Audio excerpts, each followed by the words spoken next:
Governor of Edo State, Oshiomhole, dares the People's Democratic Party in the state to go to the tribunal to challenge the victory of his party's candidate, Godwin Obaseki. He's assured of victory, and so is the People's Democratic Party, who feels the party has a strong chance at the tribunal.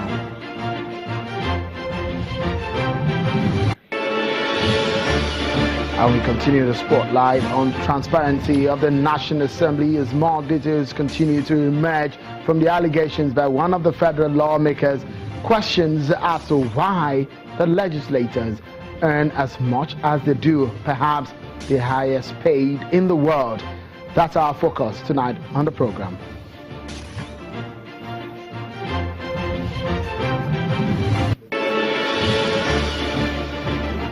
Many thanks for joining in, everyone. It's a fast-paced world of politics here in Nigeria, especially on the program. In this half hour or so, we'll be bringing you some of the top political stories we're following right now. Well, this is Politics Today on Channels Television. Don't forget, we are live right now on Facebook, so it means that you can also view us as we speak on that platform, Facebook.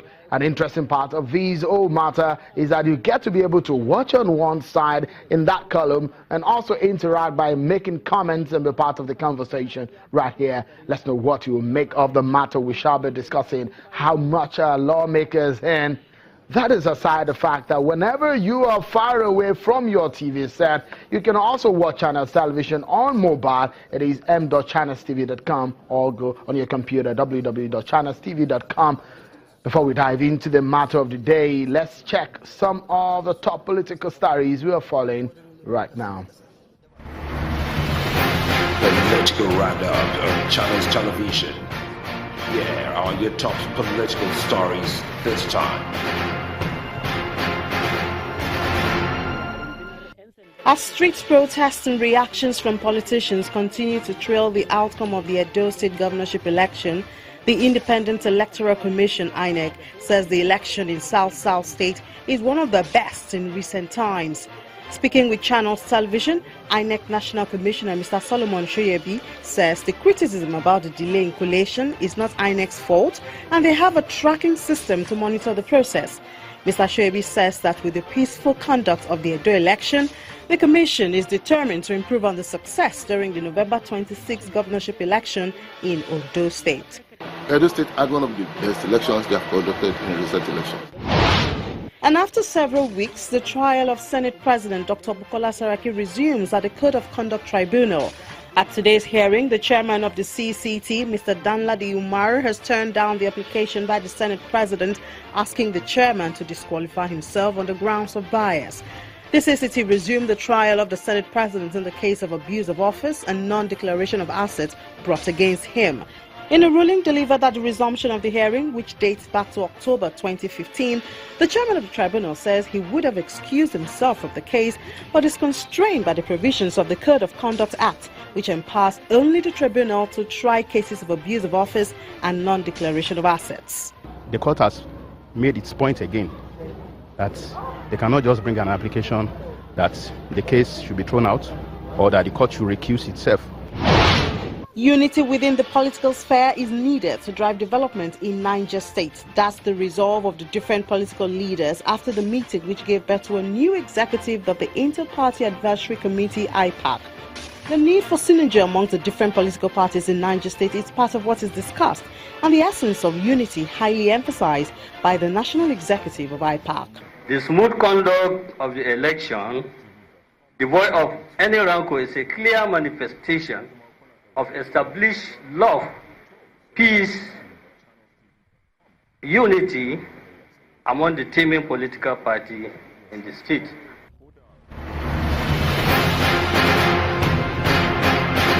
And you're up to date. Those are your top political stories you need to know. Thank you so much for staying with us, everyone. It's fast-paced, so let's get into the issues now. To the outcome of the Edo State governorship election, it was a protest yesterday by the PDP, but today It is a march by the governor, Adams Oshiomhole, on the streets of Benin City. The governor took a road walk across some of the streets of the capital of the state shortly after he and the governor-elect Godwin Obaseki paid a thank you visit to the Crown Prince of Benin Kingdom. The Edo State Governor, Comrade Adams Oshiomhole, has dared the People's Democratic Party in Edo State to go to court and challenge the just concluded governorship election if it is confident it had the capacity to win the election. And we encourage our opponents to go to court. We will be able to lead evidence to show how much they profited from electoral fraud. Because he's the Yamu that I know is not worth 50,000 votes. At all! So, like an armed robber rushing to police station with bullet wounds and claiming that he has been shot. All right, that's the governor there. But let's hear what the PDP has to say. In a swift reaction, the spokesperson of the People's Democratic Party, Chris Nyakere, has said that PDP is confident of success and the election petition tribunal. Take a listen to him. The advice for our lawyers will end up at the tribunal. But we believe, and those state people know, and you as journalists also know, that PDP won that election. Pastor Zayamu won that election. We go around the street today, everybody congratulating us and telling us about the thief at night, which incidentally was APC, led by Ali Baba himself. Well, you can hear both sides. So we'll continue to stay on this matter and give you some of the developments coming in from Edo State. Let's move on now. We continue our special focus on transparency in the National Assembly, the third tier of government, if you may. The budget, pay, allowances and salaries, whatever you may call it, whatever monies go into the National Assembly, that's what our focus is. For some Nigerians, this pay and salaries, allowances are just too much. From reports, the Nigerian lawmakers are said to be the highest paid in the world. But at a time of huge economic crisis, do we still need our lawmakers earning so much? Since Honorable Abdulmumin Jibrain brought to the fore some figures, he said are what the lawmakers take home, the sums they earn even when out of office. Some we understand after 4 years they come back to get some money and all of that. The sort of financial treatment they get makes one think, are these people really representatives of the people? Really, are they really the eyes of the people in the National Assembly? Well, we continue to discuss this matter right here on the program as Nigerians online and in other platforms seek what they call hashtag open house. It's a hashtag seeking transparency of the Nigerian National Assembly. And joining me is a lawyer and rights activist, Mr. Olanwaju Suraj. Many thanks for coming on the program. Thank you, sir. But I'm not a lawyer. Let me just make that. Oh, sorry. And from our Abuja studio is a social commentator, Ayo Oyalowo. Thank you so much, Ayo, for coming on the program. Let's look at the issues now. I'm very sure that you're now very much aware of some of the issues in this. We've heard Mr. Abdulmumin Jibrain, but a lot of people say, let's take Mr. Abdulmumin Jibrain out of this matter. Let's focus on the issues, some of the things that he has brought to the fore. What can you make of some of these facts and figures? No, I think it's the National Assembly from the inception of our democratic experiment. It's actually been a cesspool of not only corruption but even criminal activities. Really? If you remember the first Speaker of the House of Rep, Salisu Buhari, was actually indicted of forgery and then also so many other criminal activities, leading to his step down from that position. You would also remember what happened with Patricia Ite. You would also go back to remember what happened with Evan Enwerem, and then also you have that which also with Adolphus Wabara. It's been both houses of the assembly, either change of name, forgery, corruption, and it's been the unfortunate and sad aspect of that is to the extent that Nigerians never took over the fight to ensure that we bring about reform in the assembly, to ensure that we get the issues out of the individuals. So what happened when Salisu Buhari was removed from office? It was just a removal. There was no investigation or prosecution. When Patricia Ete was also accused of corruption and was removed from office. There was never anything like prosecution or conviction. The same thing goes to with Evan Enwerem and the rest of that. But at this point, it is clear, and this is when the reality also hits the people.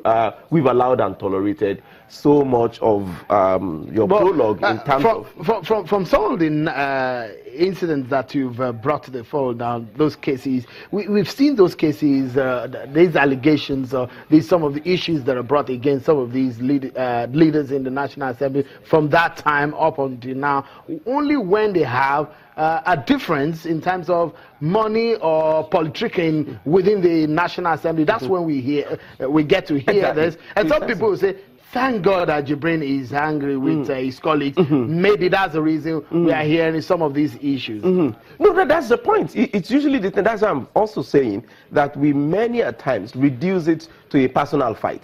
We many a times reduce it and then also take sides in the gladiators within the fight. And what would have happened had Dogara been suspended before now, you would be surprised that you wouldn't be hearing anything, even either from Jibrin or even from any other person. But it is good that as much as Dogara is still being retained, it allows for people to demand a total reform from the National Assembly. And that is why I share your prologue in saying we need to remove the individuals and the personalities from this issue. We need to take on the substance and the allegations that are unfolding from here. Obviously, we can't go back to the old order of where budget is issued in secrecy. And this does not only go to the National Assembly, it also goes to the executive. The budget of the country must be made public for people to see. At the moment it is laid on the table before the Assembly, it should be a public document that Nigerians must be able to access and then must at the same time be able to engage. And then we can juxtapose. Okay, let's quickly go to Ayo Yalawa. Ayo Yalawa was the convener of the meeting with Mr. Jibrin, Honorable Abdulmumin Jibrin, with other bloggers. And one will be wondering, what was the take home from the conversations? Because there are a lot of people who are talking about this issue. It's not about Jibrin nor Dogara. We're looking at the institution of the National Assembly. But from what has been said and the details coming, because Mr. Jibrin is saying he will release more details about some of the things he said, they're not right, but one would be wondering, why is he talking now? From your perception and your interaction with him, with all other bloggers, what was it that you were able to take away? Thank you. What I was able to see from there is that the House of Representatives has been shrouded in so much mystery and secrecy. I mean, it was a bombshell when he told us that the allowances that were paid is about 10 million and it used to be more. And suddenly people, I mean, and to make it worse, it was directly paid, or it used to be, maybe it is still directly paid into individual accounts. And you wonder, what kind of system are we running? An American system, for instance, the layman, every human being in America knows how much each lawmaker earns. Today in Nigeria, none of us have an idea of what these people earn. You hear this today, you hear that today, tomorrow, and you begin to wonder, can we afford this waste? I think we cannot. My own take from there is that we have to be very practical and pragmatic. We cannot afford this set of lawmakers any longer. Senegal had to close down one of his own house so that the people, so that the economy can run, because it was destroying their own economy. We have been talking about recession, we've been talking about bad economy. We are now having to fit and over-pamper a bunch of people who really don't do anything. They are perpetually either on recess or on break. I would suggest that Nigerians should take this fight away from Jibrin and go to the House. Maybe we need to reassess our system. Maybe we need just a unicameral legislature, or maybe alternatively we need to pay these people based on sitting allowances. You sit, you get paid. All right, Ayo. Them a minimum wage based on their qualifications. All right, just a moment, Ayo. We take a moment, and when we return, more on the whistleblowing, the issues of the funding of the National Assembly and transparency there. That's when we return. Join us again.